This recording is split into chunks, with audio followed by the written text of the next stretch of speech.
Hi, this is Paul at finishyoursong.com. I got the last video here for you in our three-part look at the use of sends in mixing. And what we're going to have a look at with this one is a particular application of sends, and that's parallel compression.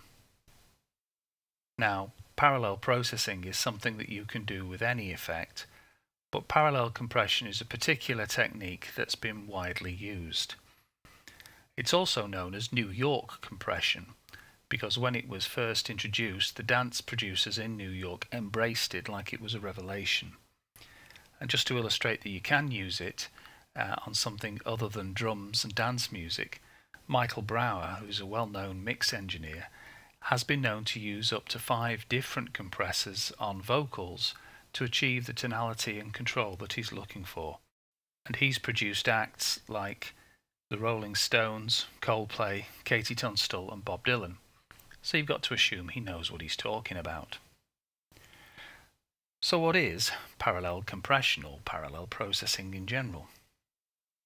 Well, here we've got an illustration of a drum mix where all the individual drums are being routed to the stereo output in this mixer. What you have is an aux channel or an effects channel with a compressor on it, and you route the sends from the individual tracks that you want to compress to that compressor, and the output is then blended with the output of the drums into the final mix.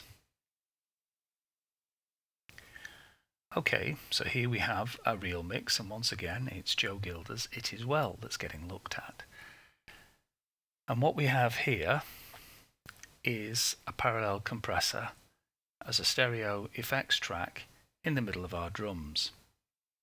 Now, sometimes people put the whole of a drum track through the parallel compressor.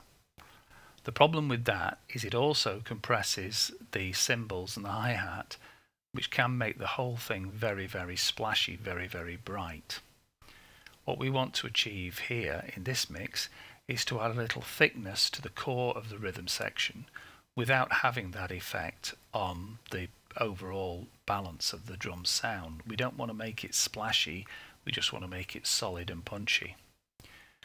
So here we have our parallel compressor, and in this particular case I've got it sent to a VC160, which is Softtube's recreation of a DBX160 compressor, which is a well-known unit for use on bass and drums. Just want to have a look here at the way it's set up. In this particular compressor you have a light that shines whether it's above or below the threshold that you set. In this case the threshold's set so that it will dance as the drums progress. Some of the signal will get compressed, some of it won't. There's 2 lines of thought about this. You either have just the top being compressed, but compressed remarkably, as in this case where the compression ratio is 20:1. When I just hover over the knob you can see that it's 20:1.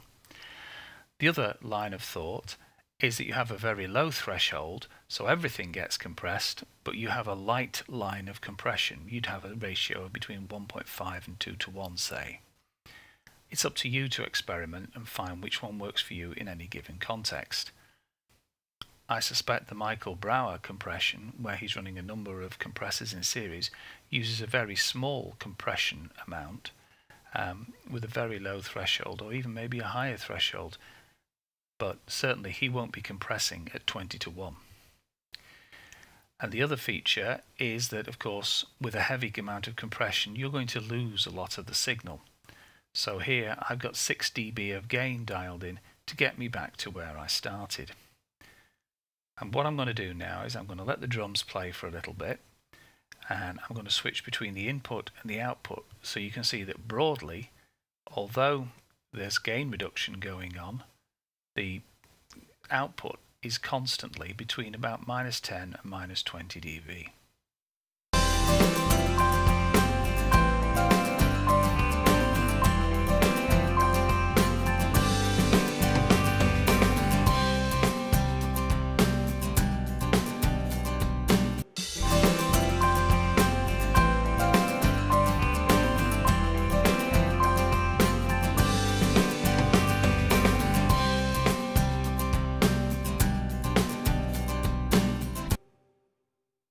This is a Native Instruments plugin, and one of the things that the 3 compressors that they have in their package of vintage compressors, which is done for them by Softtube, is this dry knob. What this enables you to do is to introduce parallel compression on an insert rather than having it as a send. What you have here is that this is the fully compressed signal, and as you dial this back you begin to introduce more and more of the uncompressed signal so that you can balance the two together. That's fine on a single channel or on a bus, but in the example that we're looking at here it wouldn't work because you couldn't have it taking 4 channels through a single insert. You have to do it the way we've got it set up, which is through sends. Okay, so we have our compressor set up with the music coming through it. Let's just have a quick look at here, and you can see that this compression actually has 4 sources, and we have the kick, the 2 kick drums, and the 2 snare drums are what is feeding this. So this is very much the core of the track, is the core of the rhythm track is being fed into the compressor, and the rest of the track is being allowed to go through undisturbed.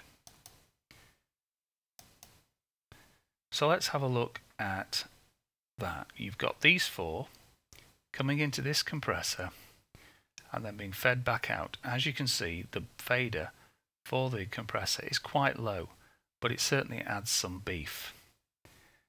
Now what I'm going to do is I'm going to play you the drums to fade out, but what I'm going to do is I'm going to set it up so that I can switch between the parallel compression and no parallel compression, and you'll be able to hear the difference, the slight extra body that the compressor adds. So we solo these,